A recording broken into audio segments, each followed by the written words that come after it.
एक गोष्ट खरी की ब्राह्मणच आपल्या देशात पहिले पुरोगामी होते. सगळ्यात प्रतिगामी पण ब्राह्मणच आणि सगळ्यात पुरोगामी पण ब्राह्मणच. त्यांचं वर्ण पण ब्राह्मण आणि जात पण ब्राह्मण. त्यामुळे गांधींनी त्यांना विचारलं आपलं काय म्हणणं आहे. गांधी म्हणाले, आंबेडकर म्हणाले की तुम्ही मला बोलवलेले, मी तुम्हाला बोलवलेलं नाही, तर तुमचं काय म्हणणं आहे हे ऐकायला मी इथं आलेलो आहे. मी माझं म्हणणं सांगायला आलेलं नाही. आंबेडकर म्हणले महात्माजी या देशात बुद्ध होऊन गेला, या देशात कबीर होऊन गेला, या देशात एकनाथ होऊन गेला, या देशात तुकाराम होऊन गेला, या देशामध्ये किती महात्मे होऊन गेले. म्हणजे आजही या देशातल्या अस्पृश्यांनी भारत माझा देश आहे असं कसं म्हणावं. चला एका अस्पृश्याने नुसती मिशी ठेवली आणि त्याला पीळ मारला, त्याचा खून करता. की गांधी आणि आंबेडकर यांचं भांडण, यांची लढाई जिला आपण म्हणतो, ही लुटूपुटूची लढाई होती. ही जी नैतिकता आहे, ही जी राजकीय सांस्कृतिकता आहे, ती आज तुम्हाला कुठल्या नेत्यात दिसते.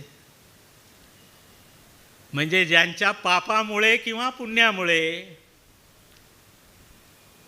परत शब्द, ज्यांच्या पापामुळे किंवा पुण्यामुळे नरेंद्र मोदी आज देशाचे पंतप्रधान झाले, त्यांनी त्यांना नमस्कार केला असताना सुद्धा त्याला उत्तर न देता पंतप्रधान पुढे गेले.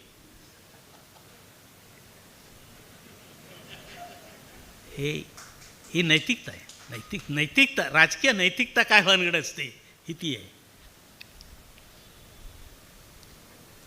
मग बाबासाहेबांची त्यांची शेवटी भेट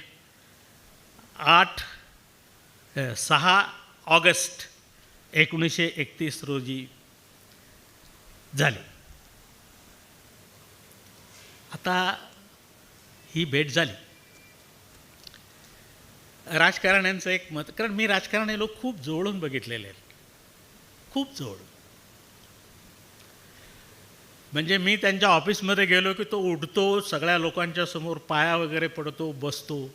आणि मी जरा तिथं बसून त्यांची चर्चा ऐकली की मला ते खूप चांगले समजतात. एक गोष्ट लक्षात ठेवायची, राजकारणी लोकांशी मैत्री करायची नाही आणि दुश्मनी पण करायची नाही. तुम्ही मैत्री केली ना की तुम्हाला ते कांड करतात, काहीतरी देतात. म्हणजे तुम्ही आयुष्यभर त्याच्या विरोधात काही बोलू शकत नाही. नाहीतर दुश्मनी केली तर ते तुम्हाला काहीच करू देत नाहीत, भरपूर भानगडी तुमच्या पाठीमागे लावून देतात. त्यामुळे ते विशिष्ट हात अंतर ठेवून त्यांच्याशी वागायचं. ते गेले. राजकीय पुढाऱ्याचं पहिलं एक लक्षण असं असतं की तो समोरच्याला आजमावून पाहत असतो, किती खोलात आहे. बाबासाहेब गेले भेटायला मणे भवनमध्ये. ते गांधीजी आपले हे खात होते, काजू, आणि त्यांच्या भोवती 2-3 बाया बसलेल्या होत्या, 1-2 पुरुष बसलेले होते आणि त्यांच्याशी हसत हसत काहीतरी चाललं होतं त्यांचं. आंबेडकरांच्याकडे लक्षच नाही. तर त्या आंबेडकर इतके, आता बरं त्यांच्याबरोबर गेलेली जी माणसं आहेत त्याच्यात देवराव नाईक पण होते, ज्यांनी जनता पत्राचं संपादन केलं होतं. दादासाहेब गायकवाड होते. हे सगळे आता हादरले, त्यांना घाम सुटला की आता जर गांधी 1-2 मिनिटाच्या आत बोलले नाहीत बाबासाहेबांशी तर बाबासाहेब त्यांना शिव्या देऊन बाहेर पडणार. मग शेवटी गांधींनी बघितलं आणि गांधींनी त्यांना विचारलं आपलं काय म्हणणं आहे.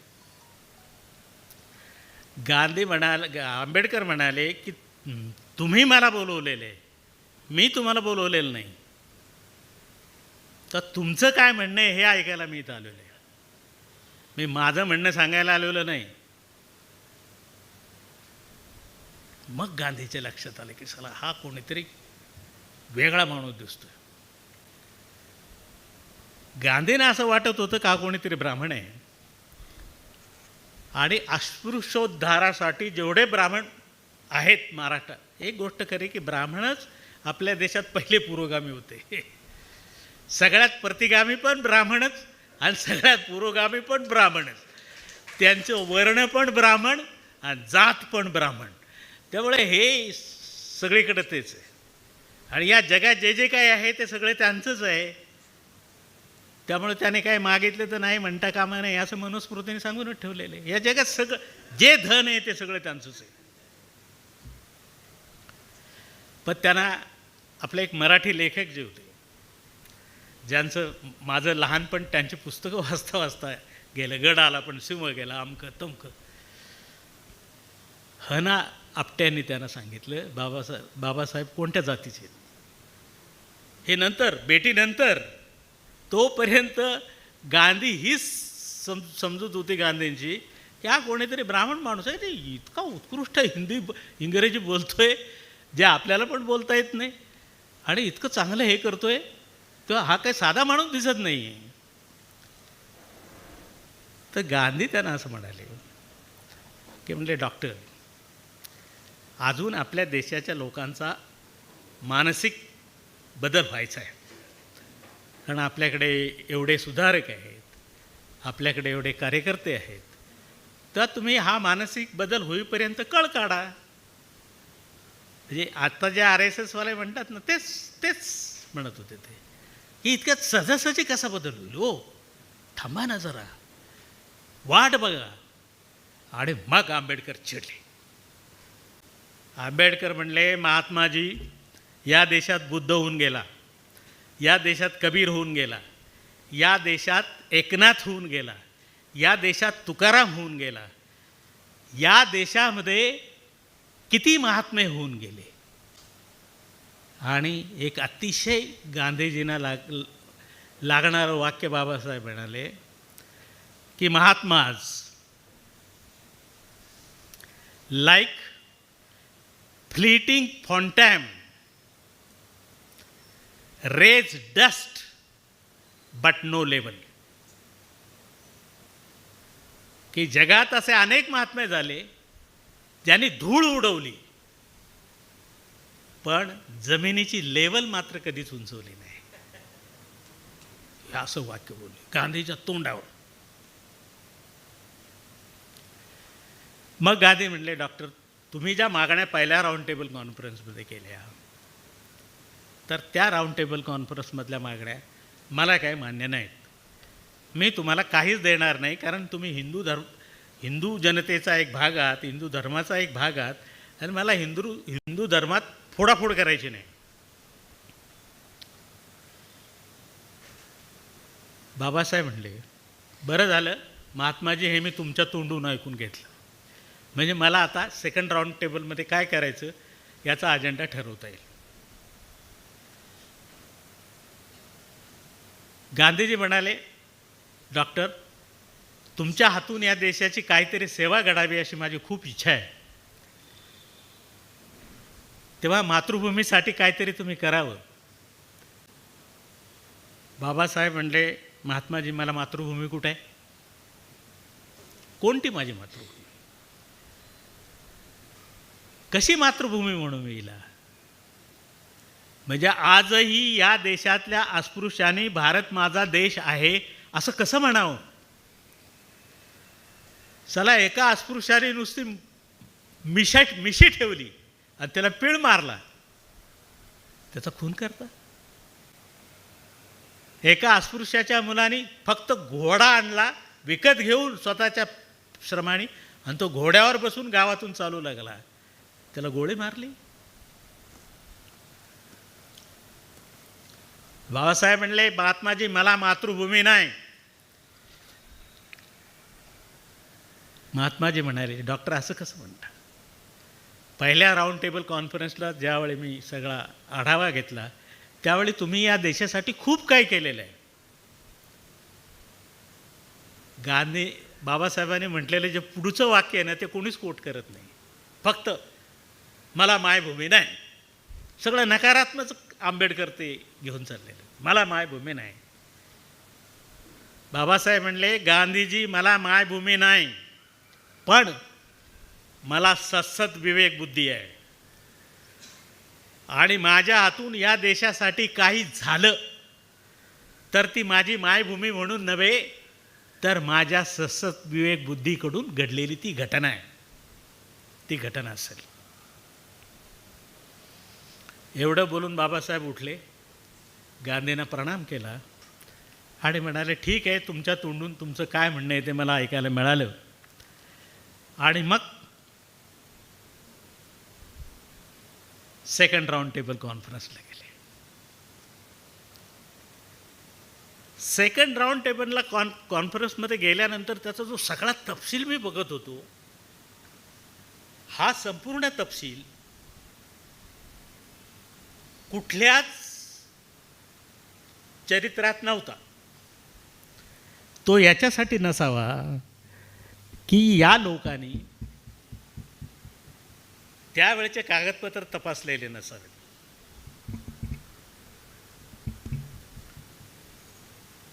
सेकंड राऊंड टेबल कॉन्फरन्स सुरू झाली. त्या काळात जे जे घडलं, म्युरियल लेस्टरनी गांधींना सांगितलंच होतं की माझ्या आश्रमात राहा. ती तिथे अस्पृश्यांच्यामध्ये, तिथल्या गरिबांच्यामध्ये काम करत होती. तिचा असा मोठा आश्रम होता आणि गांधींच्या आश्रमाच्या पूर्वी तिने तो आश्रम स्थापन केलेला होता. गांधी तिथे उतरले. बाबासाहेब म्युरेलला म्हणाले की तू फार भानगड करू नको, गांधींना मला एकत्रित उतरवू नको, कारण माझ्याकडे खूप लोक येतात आणि त्यामुळे तुला अडचण होती. म्हणून गांधी वेगळे राहिले आणि बाबासाहेब वेगळे राहिले. तो संपूर्ण तपशील वाचल्यानंतर माझं एक मत झालं. अगोदरच ते सांगून ठेवतो, मग त्याचं निरूपण करतो की गांधी आणि आंबेडकर यांचं भांडण, यांची लढाई जिला आपण म्हणतो, ही लुटूपुटूची लढाई होती. ही मुळात लढाई नव्हतीच, पण तिला आपण लढाईचं स्वरूप दिलं. आणि या लढाईच्या स्वरूप दिल्यामुळे गांधी अस्पृश्यांचे नंबर 1चे शत्रू झाले आणि आंबेडकर सगळ्या स्पृश्य जनतेचे आणि त्यातल्या त्यात गांधीवाद्याचे नंबर 1चे शत्रू झाले. आता घडलं बघा कसं. आता घटनाक्रम सांगतो तुम्हाला, हे कसं झालं. ही लुटूपुटूची लढाई.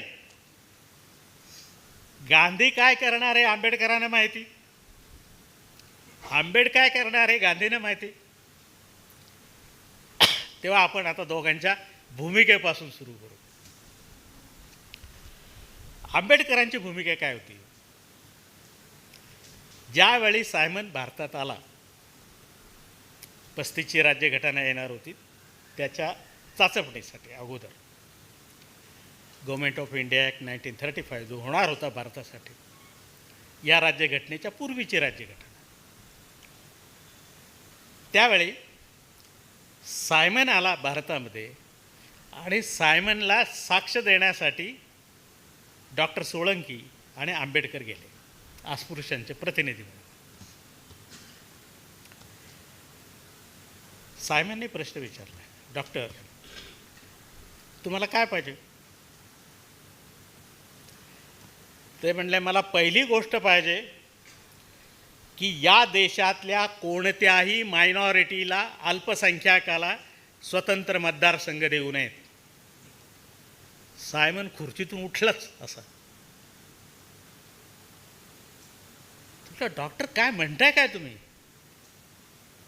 या देशातल्या कोणत्याही मायनॉरिटीला, कोणत्याही अल्पसंख्याकांना, मग ते मुसलमान असोत, ख्रिस्ती असोत, शीख असोत, अस्पृश्य असोत, कोणालाही स्वतंत्र मतदारसंघ देऊ नये.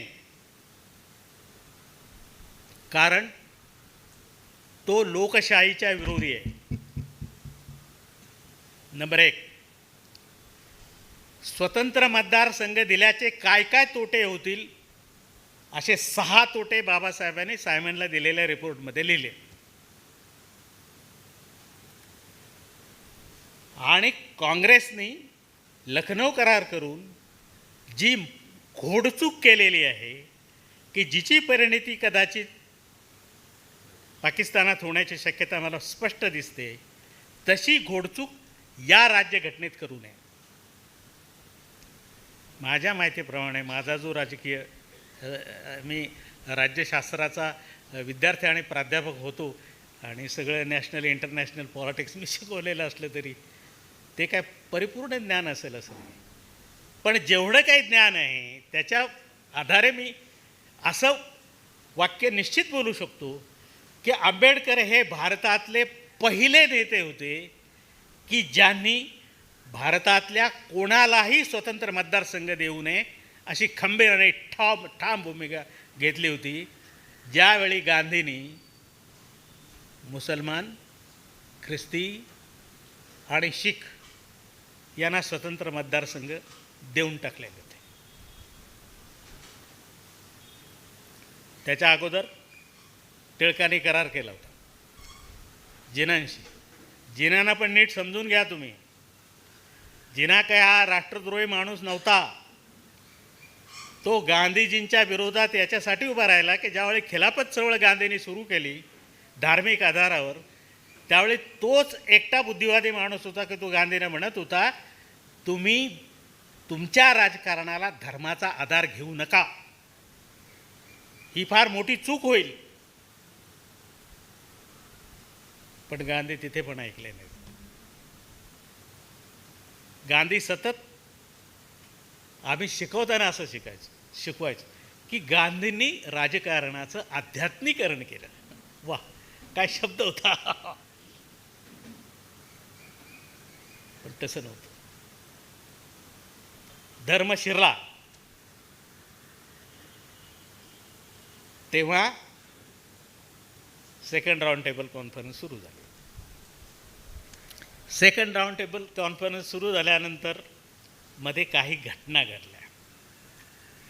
बाबासाहेबांना स्वतंत्र मतदारसंघ मिळणारे माहीत होतं, पूर्णपणे माहीत होतं. आणि गांधींना हे माहीत होतं की याला स्वतंत्र मतदारसंघ मिळणार, आपण काही केलं तरी तो मिळणार. म्हणून दोघं एकमेकांना बघायला लागले. पुन्हा तुम्हाला जर कोणाला राजकारणी व्हायचं असेल तर पहिल्यांदा एक गोष्ट, पण चांगला राजकारणी आहे, तर आपल्या विरोधकाला पहिल्यांदा तो किती पाण्यात खोल आहे हे समजून घेतल्याशिवाय तुम्हाला राजकारण करता येत नाही. मग तुम्ही गाफील राहता. तेव्हा म्हैसूरचे दिवाण आणि शौकत अली या दोघांनी मध्यस्थी केली आणि गांधी आणि आंबेडकरांची भेट घडवून आणली इंग्लंडमध्ये. या भेटीचा वृत्तांत बाबासाहेबांनी तिथून जनता नावाचं जो त्यांचं मुखपत्र होतं, जे मी मुख्यपणानं माझ्या म्हणण्याच्या आधारार्थ ठेवलेलं आहे, इतर कुठल्या याचा आत्मचरित्राचा किंवा चरित्रांचा आधार न घेता त्यांच्या काळात जे डे टू डे घडत होतं, मला तर असं वाटतं की जनतापत्र जे आहे ते बाबासाहेबांची डायरीच आहे. आणि ते काय खोटं असू शकत नाही, कारण ते तर त्यांच्याच अध्यक्षतेखाली आणि नाईकांच्या संपादकत्वाखाली ते चाललेलं सगळं होतं. पहिली भेट झाली. त्यांचं पहिलं पत्र आलं जे जनतेने छापलं, जनता वृत्तपत्र आहे, त्याच्यात असं लिहिले की या दोघांच्या मध्यस्थीने गांधीजीची माझी भेट झाली. पण पहिली जी भेट झाली त्या पहिल्या भेटीमध्ये मला गांधीजींनी विचारलं, बोला तुमचं काय म्हणणं आहे. खरं म्हणजे ते बाबासाहेब, मी पण फार वैतागून गेलो की त्याने किती वेळा मला हा प्रश्न विचारला, तुमचं काय म्हणणं आहे, आणि मी किती वेळा त्यांना उत्तर दिलं, तेच प्रश्न तीच उत्तरं, तेच प्रश्न तीच उत्तरं, पण तरी मी दिली. 2 तास बैठक झाली. गांधीजी काय बोलले नाहीत. ते आपले जसं आमचे कुसुमाग्रज, एखादा माणूस फार बोलायला लागला की राम राम राम राम राम म्हणत असत. माहीत आहेत ना कुसुमाग्रज तुम्हाला. राम राम राम म्हणायचे की आपण समजायचं आता हे बोर झालेलं. तसं गांधीजी हे सगळं चालू असताना आपलं ते सूतकातीत बसले होते. चालू होतं त्यांचं काम सूत कातायचं.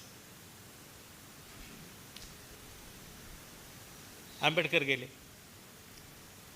मग गांधीचे पुत्र देवीदास त्यांच्याकडे गेले. देवदास म्हणाले की बापूने तुम्हाला बोलवलं. आंबेडकर म्हटले काय आहे? तेच प्रश्न आहे, तेच उत्तर आहे. नाही नाही म्हणे, असं नका करू, तुम्ही चला, तुम्ही चला. गांधींनी प्रश्न विचारला की डॉक्टर, तुम्ही जी मागणी केलेली आहे सेकंड राऊंड टेबल कॉन्फरन्समध्ये आणि जी तुम्हाला मिळणार आहे, तर तुमच्या या मागण्यात काही कमी जास्त होऊ शकतं का?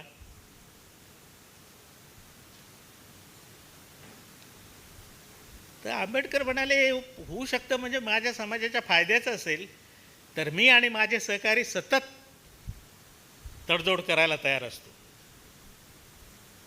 आता इथे बघा कसं चाललंय. आंबेडकरांची भूमिका गांधीजींना माहिती होती. ज्यावेळी सायमनने त्यांना प्रश्न विचारला, काय प्रश्न विचारला की तुमची राखीव जागांची मागणी जर गांधींनी फेटाळली, ते म्हणले तुम्हाला काय पाहिजे डॉक्टर? ते म्हणाले मला प्रौढ मताधिकार नंबर 1, नंबर 2 कोणालाही स्वतंत्र मतदारसंघ देऊ नयेत, नंबर 3 अस्पृश्यांच्यासाठी प्रादेशिक मतदारसंघ ठेवावेत, आणि नंबर 4 काही दिवसासाठी त्यांना तिथे राखीव जागा द्याव्यात.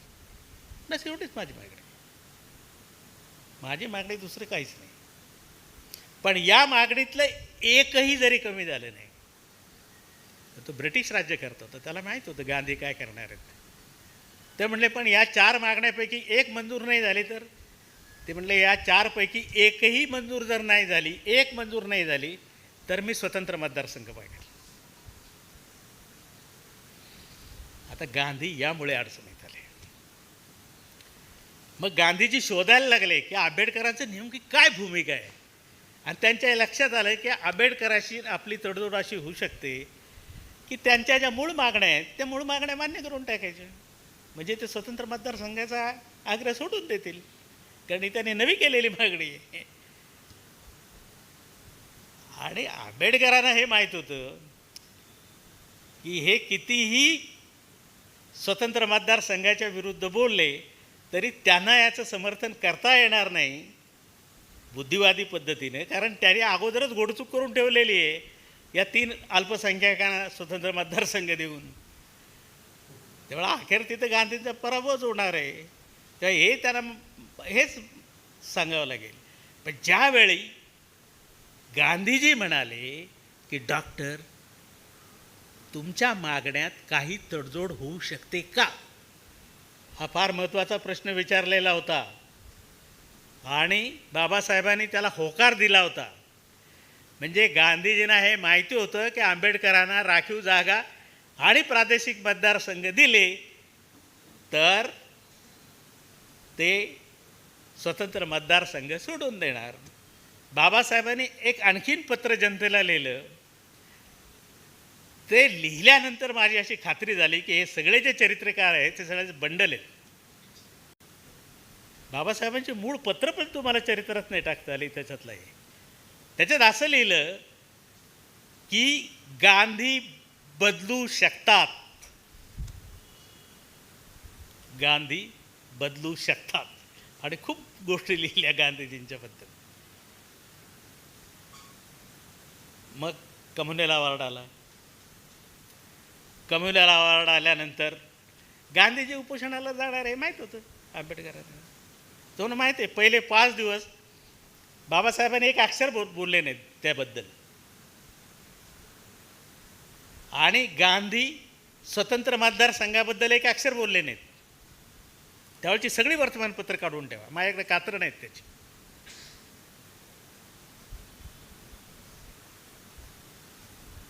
त्याची कात्र नाहीत.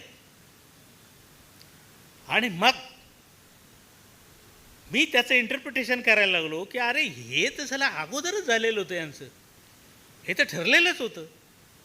गांधी काय करतील आणि आंबेडकर काय करतील, आंबेडकर काय करतील हे गांधींना माहीत होतं, गांधी काय करतील हे आंबेडकरांना माहीत होतं.